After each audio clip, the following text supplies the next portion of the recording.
Vamos conversar hoje sobre reprovação em teste de aptidão física. Mas não pretendo aqui discutir sobre a reprovação em si, mas quais são as possibilidades de reagendamento desta etapa de aptidão física. Não é todo concurso, é verdade, que traz essa etapa como eliminatória ou classificatória, mas nós temos visto que, além das carreiras da segurança pública, alguns outros, como serviços gerais, às vezes uma questão que é mais braçal, vimos isso recentemente no concurso da Casan, da Celesc em Santa Catarina, e outros concursos correlatos, nos quais o indivíduo ele tem que passar por uma etapa em teste de aptidão física para demonstrar que ele tem capacidade física de suportar as atribuições do cargo. Muita gente me pergunta, manda isso no meu Instagram, me procura pelas redes sociais para saber em quais situações pode reagendar um teste de aptidão física. Então vamos lá, vamos definir o nosso objetivo nessa aula. Primeiro é entender se é possível reagendar um teste de aptidão física. Mas reagendar em que sentido? Bom, nós podemos colocar aqui algumas observações. Às vezes esse candidato não consegue fazer a prova porque ele já está inscrito em outra prova naquela mesma data. Então tem uma incompatibilidade, ele não pode estar em dois lugares ao mesmo tempo e vai ter que abrir mão de um dos dois concursos públicos. Também existe a possibilidade desse indivíduo ter uma fé religiosa, como é o caso dos adventistas, que o impede, por exemplo, de fazer alguma coisa no sábado. E ele foi convocado justamente para o sábado. Também existe a possibilidade das mulheres grávidas que, devido ali ao avançado estado da gravidez, ou mesmo que a gravidez não esteja avançada, mas por conta de colocar em risco esse feto, que ela pode não se submeter ao teste de aptidão física. Também temos possibilidades aí de casos fortuitos, força maior, nas quais existe uma tragédia, uma Covid, como nós tivemos recentemente, ou um acidente em cima do candidato, o que o impede de permanecer naquele concurso, já que ele vai ser eliminado por não comparecimento na etapa. Bom, agora que nós delimitamos o objetivo do vídeo, que é entender quais dessas situações e outras que vamos abarcar aqui são de possibilidade de remarcação do TAF, vamos convocar vocês aqui para o nosso slide, como fizemos nas outras aulas, para entender um pouquinho melhor a progressão desta aula. Eu coloquei aqui, primeiro, uma distinção entre o que seria o caso fortuito, a força maior, para que você pudesse vislumbrar ou visualizar junto comigo essas situações em que, a princípio, o indivíduo teria direito de remarcar o seu teste de aptidão física.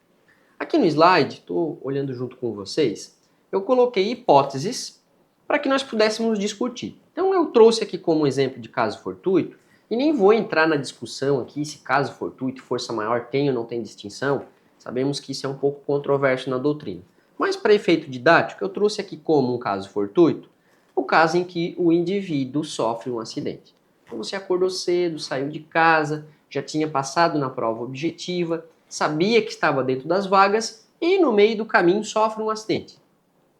Como é que você, com a perna quebrada, vai fazer uma prova de corrida de 2.400 metros, uma prova de explosão em 100 metros? Como vai fazer isso? Não faz. Primeiro que foi para o hospital, às vezes passa por uma cirurgia, fica em observação. E aí, o que acontece com o seu direito? Depois nós temos um caso aqui, que eu trouxe de novo no slide, como força maior. Então nós sabemos que existe uma desregulamentação ambiental no Brasil e muitas pessoas moram em margens de rio. Isso foi um caso de muita repercussão que aconteceu no Rio Grande do Sul recentemente. Nós tivemos ali episódios com enchente e não foi uma enchente que no outro dia a água se esvaiu. Não, muito tempo ficou alagadas as áreas. Então imagina que o indivíduo tinha que se deslocar de uma dessas áreas do Rio Grande do Sul para fazer um concurso público em qualquer lugar. Inicialmente eu lembro, só a título de exemplo, que o aeroporto do Rio Grande do Sul, de Porto Alegre, ele ficou inabilitado por vários meses.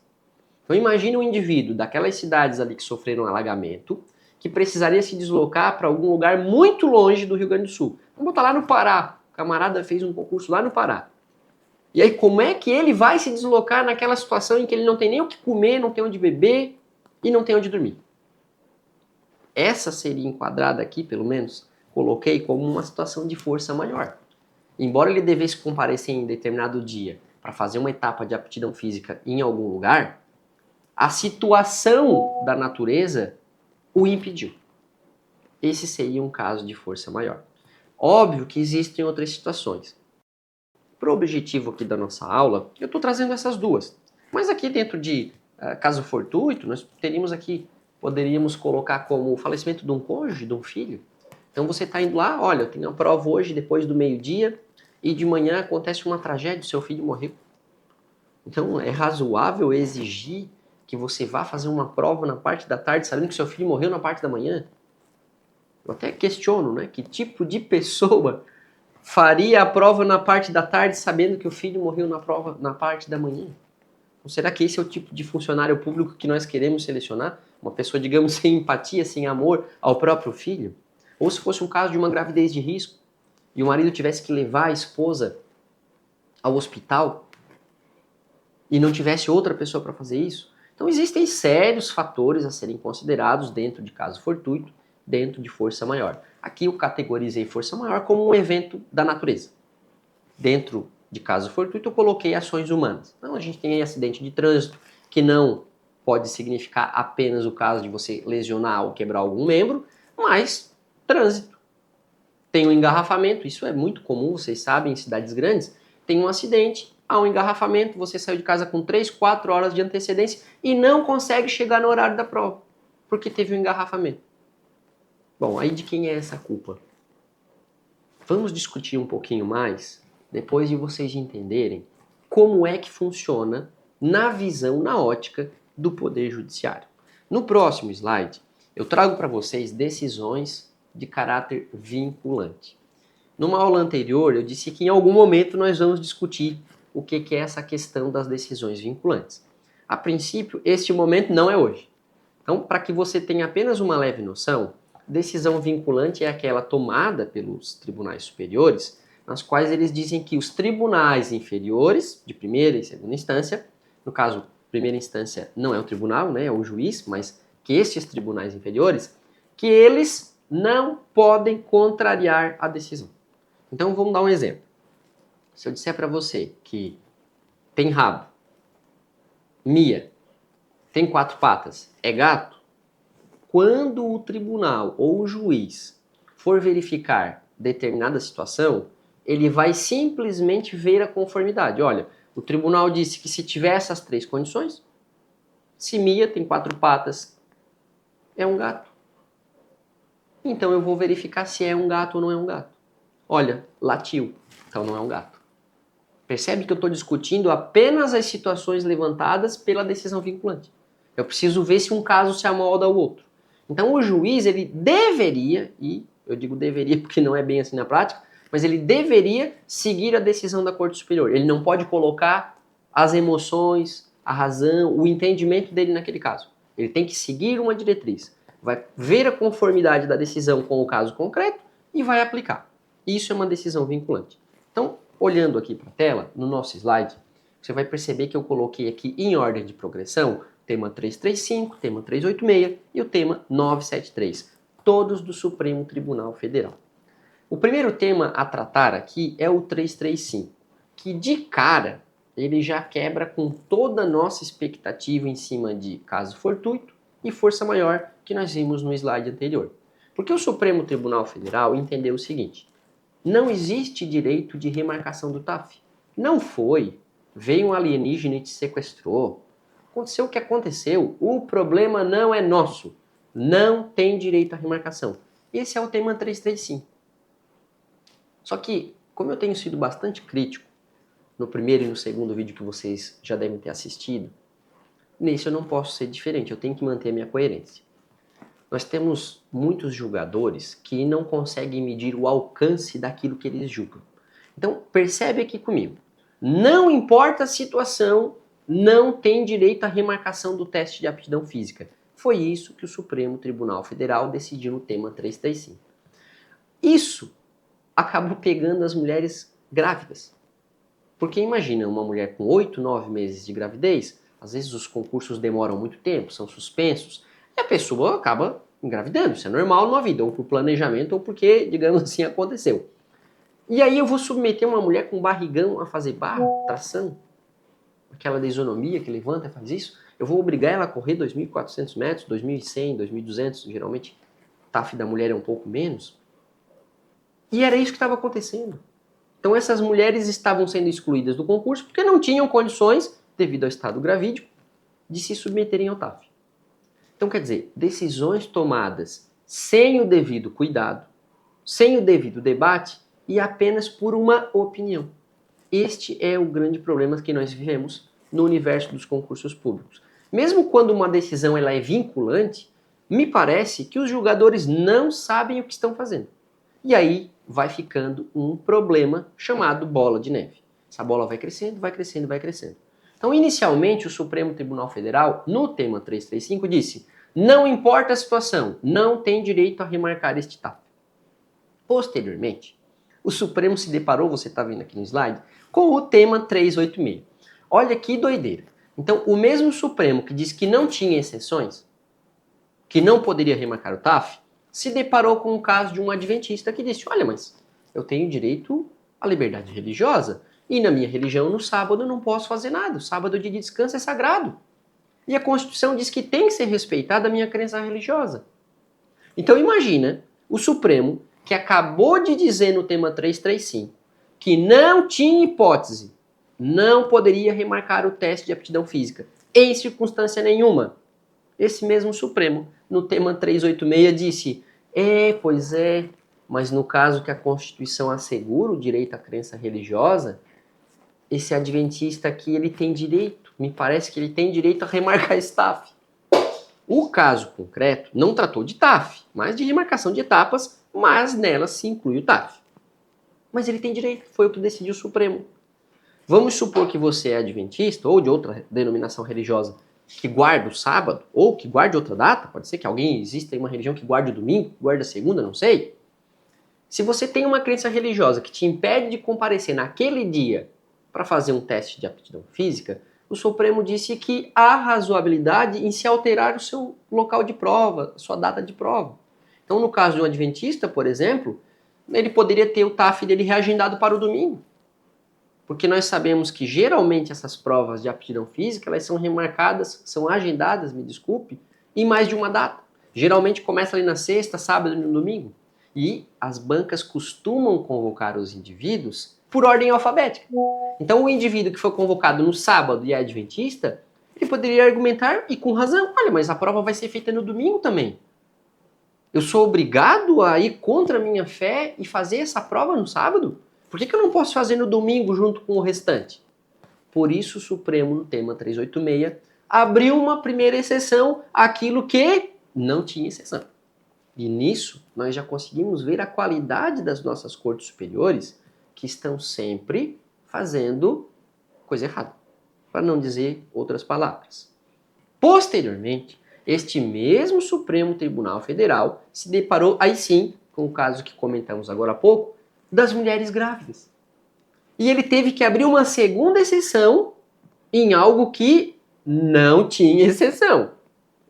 E ele disse: olha, não é razoável que a mulher que suporta a gravidez e que a Constituição, que garante o direito à constituição de família, resguarda o direito à vida do nascituro, não é constitucional que se obrigue essa mulher a fazer um teste de aptidão física em circunstância que não é, digamos assim, suportada pelos homens.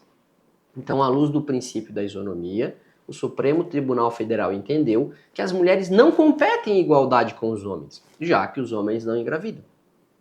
E nesse caso, o Supremo teve que abrir uma segunda exceção àquilo que não tinha exceção.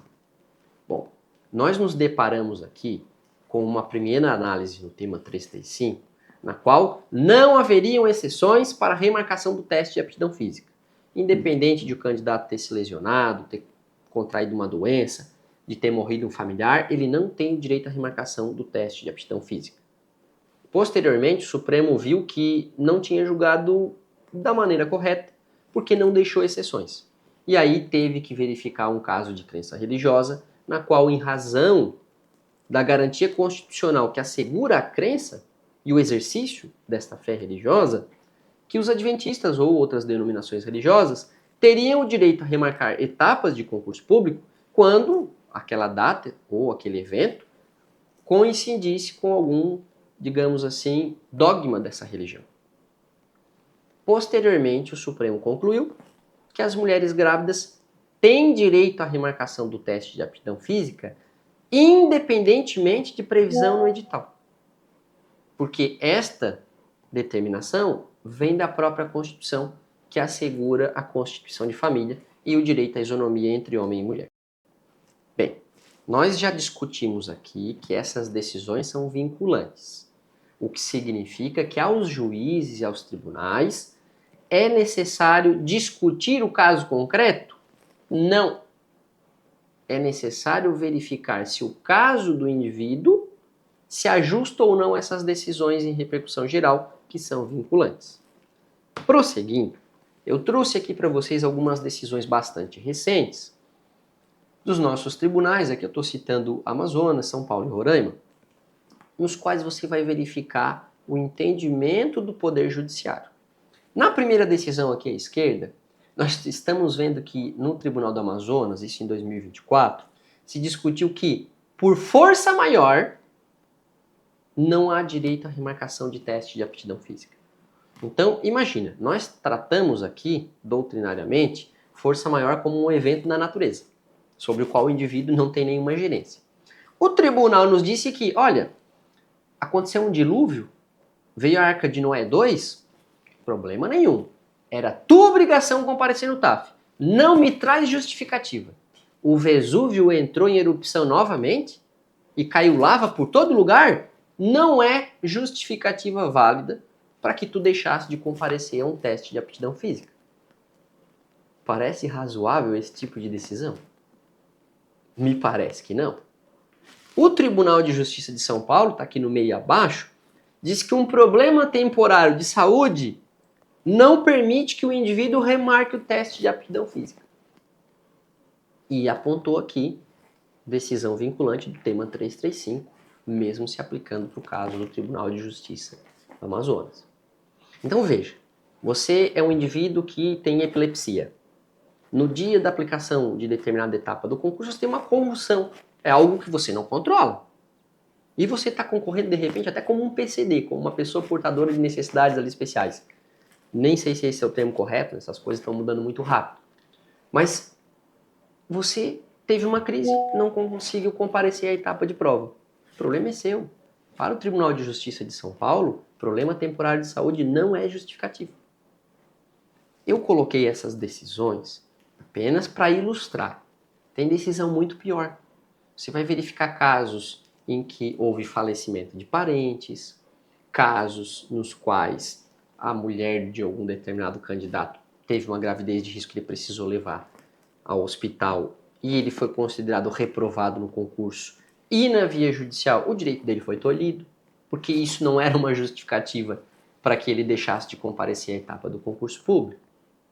E eu trouxe uma exceção que é bastante controversa, porque não é aceita por todos os tribunais.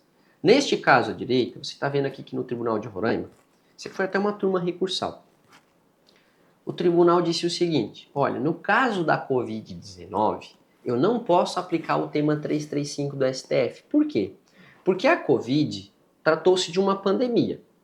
E tratando-se de uma pandemia, se o indivíduo acometido de Covid fosse num local, sabidamente, com muitos outros candidatos, ele estaria ajudando a disseminar a porcaria do vírus. Bom, se ele disseminasse a porcaria do vírus, ele estaria colocando em risco a economidade pública. Então, neste caso em que o indivíduo provou que ele estava acometido de Covid, não era justo, não era legal que se exigisse que ele participasse do teste de aptidão física. Porque nessa situação ele ia prejudicar a saúde pública. Então não era uma circunstância pessoal do candidato, era uma circunstância de proporcionar saúde aos demais competidores. E aqui se abriu uma exceção no Tribunal de Justiça de Roraima, entendendo que neste caso não poderia se aplicar o tema 335. Se você verificar esse tipo de decisão, vai encontrar posicionamento do Supremo Tribunal Federal em recurso extraordinário, ou agravo em recurso extraordinário, no qual o Supremo disse que, olha, o tribunal muito bem colocou uma distinção. Ele fez uma distinção para não aplicar o tema 335. O Tribunal Superior, aqui no caso o STF, não chegou nas decisões que analisei a discutir se a Covid era ou não era uma distinção correta. Porque, obviamente, se você atua na área do direito ou não atua na área do direito, sabe que recurso extraordinário é uma loteria. Quando o tribunal quer, ele revisita provas, ele consegue verificar e modificar a legislação local, faz o que ele quer. Quando há o interesse do julgador do STF, ele faz o que ele quer. Mas quando geralmente o indivíduo faz um recurso extraordinário, ele não é conhecido por uma série de súmulas e imposições ilógicas e que para mim são inconstitucionais. Então o STF não viu nenhum pronunciamento dizendo se o caso da Covid era ou não era uma distinção correta. O que eu vi foram decisões mantidas pelo STF, nas quais ele disse, olha, não vou revisitar, porque aqui teria que ter uma revaloração, eu não vou fazer, mas o tribunal disse que abriu uma distinção. E se abrir uma distinção, pode. Agora eu questiono você. Qual é a diferença da Covid para uma pneumonia, para uma gripe ou para qualquer outro tipo de vírus? Ah, Renan, a Covid é muito mais mortal. Tudo bem. E o sarampo? E outras doenças que são transmitidas por contato? Porque se o problema dessas decisões que abriram uma exceção no tema 335 era o caso de indivíduos passarem a moléstia, a doença, o vírus, aos demais concorrentes, o que prejudicaria a incolumidade pública, então nós deveríamos abrir exceções também para outras doenças. E considerar que as doenças que sejam transmissíveis, elas não podem ser consideradas como de caráter individual do concorrente, mas de um assunto coletivo. Então deveria se abrir uma exceção generalizada a doenças com transmissão comprovada cientificamente. Agora, nós vimos aqui que o posicionamento do Poder Judiciário é um posicionamento muito duro, muito ruim. Porque situações que, digamos assim, sejam manifestamente incoerentes, como eu disse aqui, de questões climáticas, de questões de acidente de trânsito, de ficar preso, às vezes, num trânsito excessivamente alongado, como é o caso de cidades grandes, isso não é de relevância nenhuma para o Poder Judiciário. Ele age como se você fosse um super-humano e que tivesse possibilidade de antecipar essas situações. Ou de, ainda que esteja cometido, por exemplo, por uma doença, de competir em igualdade com os demais candidatos. Então imagine que você passou em todas as etapas de um concurso público e sofreu um acidente severo lá, quebrou uma perna, está muito impossibilidade de fazer um teste de aptidão física. Nesse caso, eu não estou medindo no teste de aptidão física se você tem ou não tem condição física. Porque, obviamente, alguém com a perna quebrada não vai conseguir correr 2.400 metros. Então, na verdade, eu estou tratando de eliminar concorrentes sob uma ótica que eu considero bastante elitista e, digamos assim, com uma espécie de estrabismo, porque eu deveria olhar para cá, mas estou olhando para lá. Eu estou vislumbrando que, olha, a administração não pode ficar à mercê, que tem 2.000 candidatos, todo dia um vai estar com dor de barriga, vai morrer alguém, então eu não posso ficar abrindo exceções. Concordo. Não dá para mim abrir 2.000 datas para cada candidato fazendo uma data aquele teste de aptidão física. Mas eu não poderia, por exemplo, fazer 2 ou 3 momentos de aferição? Olha, os candidatos que tiverem comprovadamente situação médica, mandem um atestado para a banca, que em 3 meses será feito um segundo teste com essas pessoas. Então eu poderia oportunizar uma maior concorrência ao cargo público na medida em que eu antecipo, olha, a data do teste de aptidão física vai ser em janeiro de 2026. E para indivíduos que estiverem acometidos comprovadamente, com atestado, com isso, com aquilo outro, com exames, com doença, com isso, com aquilo outro, ou situações climáticas provadas, será possível a realização deste teste de aptidão física 3 meses depois. Isso não permitiria uma maior competição? Isso não traduziria um maior interesse da administração e também do Poder Judiciário em realizar a justiça? Porque a realização da justiça, me parece, é o problema. Nós temos aqui uma presunção de que o juiz faz justiça. Mas na prática, dentro do nosso universo de concurso público, o juiz homologa decisões da administração. ele não tem um comprometimento com a justiça material. Ele tem um comprometimento, me parece, isso é uma questão de opinião, com assinar a decisão. E não de que essa decisão produza efetiva justiça. E como é que nós sabemos disso? É bem simples. Quando o indivíduo não questiona a reprovação dele, nós temos aqui uma possibilidade de que ele tenha entendido essa reprovação como justa. Então eu vou lá na prova e tiro nota 3. Precisava de 7 para ser aprovado. Você vê candidato entrando com processo judicial dizendo que o correto era ele ser aprovado com a nota 3 e não com a nota 7? Eu nunca vi. Por que o candidato não entra com processo judicial nesse caso? Porque ele concorda que ele está reprovado. Então não tem judicialização. Seguindo essa lógica, quando há excessiva judicialização em determinada matéria, o que nós podemos compreender? Que aquela decisão judicial do tema 335, ela não é uma decisão aceita pela sociedade. Porque se todo mundo reprova em situações como nós narramos, de força maior, de caso fortuito, e essas pessoas continuam judicializando, mesmo depois do Supremo Tribunal Federal ter dito que não haviam exceções, significa que essa decisão é equivocada. Se fosse uma decisão correta, as pessoas não estariam mais questionando. Por que você que está assistindo o vídeo talvez esteja se sentindo injustiçado por um caso que já ocorreu ou se sentindo injustiçado pelo que eu estou falando aqui no vídeo, pela interpretação que o Poder Judiciário nos dá? Porque, de fato, não é uma decisão nem um pouco proporcional ou razoável. Lembra que no tema 335 eu disse que o Supremo Tribunal Federal não deixou nenhuma exceção? Pois bem, de tantos candidatos baterem em ações judiciais, o Supremo Tribunal Federal teve que se redimir por 2 vezes. Primeiro abriu a questão religiosa, tema 386. Depois teve que abrir a questão da mulher em estado de gravidez, tema 973. Qual será a próxima exceção? Se um tribunal, ao decidir, diz que não existem exceções e posteriormente ele volta atrás na sua palavra, dizendo que aquilo que não cabia exceção, agora cabe pelo menos 2 exceções, eu questiono. Qual será a próxima exceção? Então é importante que você entenda o seu direito e entenda também que o nosso sistema judicial não é um sistema totalmente neutro. Nós temos, evidentemente, vieses políticos, que nós não vamos discutir aqui no vídeo, mas temos. E temos vieses nos quais a gente sabe, porque está escrito lá na LINDB, o juiz tem que considerar o efeito social dessas decisões. Só que o efeito social, me parece, é apenas um efeito econômico.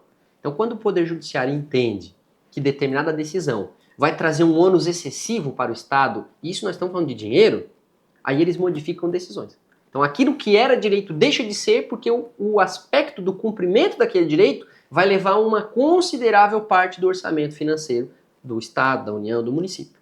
Agora, quando é a sua vez, aí a Lei de Introdução às Normas do Direito Brasileiro, a LINDB, aí ela não é aplicada. Porque aí a consideração social da decisão não é aplicada. Se você está cansado de me ouvir, saiba que estamos finalizando aqui a nossa aula. Eu trouxe num próximo slide para que você possa entender o seu direito e não ser enganado. Enganado, eu me refiro aqui a situações nas quais você pode buscar um outro advogado e ele vai dizer que não, vamos bater aqui, ó, tá, vamos tentar. Mesmo que esteja contrariando exceções ou precedentes vinculantes do próprio Supremo Tribunal Federal ou do Superior Tribunal de Justiça. Temos aqui na tela que há a possibilidade de remarcar o teste de aptidão física em algumas situações. Nós já vimos aqui o caso religioso, o caso da mulher grávida, mas existem outras. O edital me disse que seria feito numa pista oval e eu fiz correndo na rua, não tinha pista. O edital disse que seria num piso de saibro e eu não corri no piso de saibro. Ou o edital disse que seria num piso firme e aí me fizeram correr no saibro, no qual eu escorreguei, machuquei, me ralei todo, me quebrei. Então, quando há um desrespeito àquilo que está previsto no edital, eu tenho uma ilegalidade. Quando a condição climática é extremamente desfavorável, e nós tivemos isso recentemente, no estado de Santa Catarina. Quem teve acesso ou pode dar uma olhada no meu Instagram vai ver que a pista em que foi aplicado o TAF era uma lagoa. A água passava da canela dos candidatos. E eles tiveram que fazer, nessas condições extremamente desfavoráveis, uma pista toda alagada, uma prova de explosão. E aí, como é que alguém consegue correr em 17 segundos dentro de uma água daquela? Se fosse talvez o caso, deveria-se reagendar aquela prova para preservar a isonomia. E foi o que acabou acontecendo nesse caso que eu estou narrando, porque o Ministério Público entrou em contato com a Polícia Militar, fez uma recomendação e disse, olha, isso aqui não está isonômico, né? Não está isonômico. E aí a própria polícia retroagiu no seu ato e fez a remarcação para uma data com uma pista seca.